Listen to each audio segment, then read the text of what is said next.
ആ സെർച്ച് ഉണ്ടെന്ന് പറഞ്ഞിട്ട് സെർച്ച് കിട്ടിയില്ല. എന്താ സെർച്ച് കിട്ടാത്തത്? അല്ല അതിപ്പോ മിസ്സിംഗ് സെർച്ച് എന്ന് പറഞ്ഞിട്ട് നമുക്ക് ആഡ് ആവും. അത് എമ്മാരും ടൈപ്പ് അല്ലേ.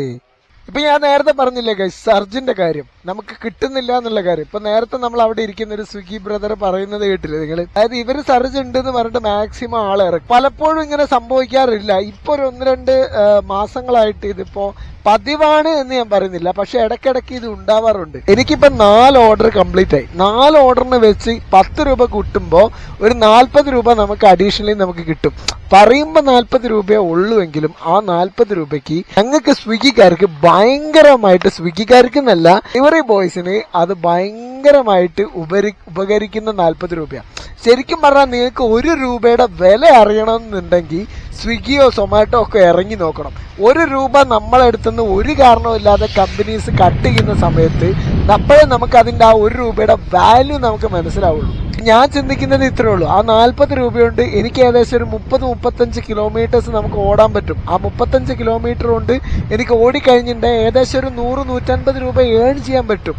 അപ്പൊ എന്റെ പെട്രോൾ എക്സ്പെൻസ് എന്നാണ് അത് കട്ടാവുന്നത്. അല്ലെങ്കിൽ ആ 40 രൂപയുണ്ട് എനിക്കൊരു ചായ കുടിക്കാൻ പറ്റും നേരത്തെ. അപ്പൊ പലരും ഇപ്പൊ കമന്റ് ചെയ്യും, എന്നാ പിന്നെ എന്തിനാണ് കടിച്ചു പിടിച്ച് സ്വിഗ്ഗിയിൽ നിൽക്കുന്നത് എന്നുള്ളത്. പക്ഷെ വേറൊരു കാര്യമുണ്ട്, നമ്മളിപ്പോ വേറൊരു സ്ഥലത്ത് പണി എടുക്കുകയാണെന്നുണ്ടെങ്കിൽ ഭയങ്കരമായിട്ട് അവരുടെ, ഞാൻ ഇതിനു മുന്നേ മാരുതിയിലൊക്കെ വർക്ക് ചെയ്താണ്. അപ്പൊ നമ്മുടെ കമ്പനിയുടെ ഭാഗത്തുനിന്ന് ഓഫ് കോഴ്സ് നമ്മൾ വർക്ക് ചെയ്യുന്ന ആൾക്കാർ ഇപ്പോഴും ഉണ്ടെന്നല്ല, അതായത് ബാക്കിയുള്ളവരും വർക്ക് ചെയ്യുന്നുണ്ടല്ലോ, അവർക്ക് ഈ പ്രശ്നങ്ങളൊക്കെ ഉണ്ടല്ലോ എന്ന് ചിന്തിക്കുകയാണെന്നുണ്ടെങ്കിൽ ഓക്കെയാണ്. പക്ഷെ എനിക്ക് അങ്ങനത്തെ ഒരു സിസ്റ്റത്തിനോട് എന്റെ മനസ്സ് അനുവദിക്കാത്തത് കൊണ്ടാണ്. അതായത് ഒരാളുടെ കീഴിൽ നിന്നിട്ട് അവരുടെ ആട്ടും തുപ്പും കേട്ടിട്ട് പണിയെടുക്കുന്നതിനോട് എനിക്ക് പൊതുവെ വെറുപ്പാണ്. നമുക്കിപ്പോ കമ്പനി പിഴിയുന്നുണ്ടെങ്കിലും നമുക്കൊരു കുടുംബം ഒത്തുപോകാനുള്ള ഒരു എമൗണ്ട് നമുക്ക് ഇവിടുന്ന് സ്വിഗ്ഗിയുടെ അടുത്തുനിന്ന് കിട്ടുന്നുണ്ട്. പിന്നെ നമുക്കൊരു ലീവ് വേണമെന്നുണ്ടെങ്കിൽ ആരോടും ചോദിക്കണ്ട. നമുക്ക് ഏണിങ്സ് ഉണ്ടാക്കണം എന്നുണ്ടെങ്കിൽ നമുക്ക് ആരോടും ചോദിക്കണ്ട.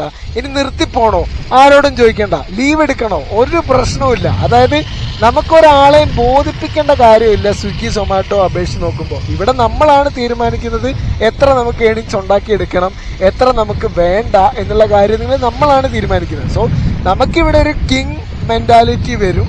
കുറച്ചൊക്കെ അവര് പിഴിയുമെങ്കിലും ആ ഒരു കാര്യം ഒഴിച്ചു കഴിഞ്ഞിട്ടുണ്ടെങ്കിൽ നമുക്കിവിടെ ഓഫ് കോഴ്സ് ഭയങ്കര ഫ്രീഡാണ്. അതുകൊണ്ടാണ് ഞാൻ ഇപ്പോൾ സ്വിഗ്ഗി കടിച്ചു പിടിച്ച് തൂങ്ങാനുള്ള കാരണം.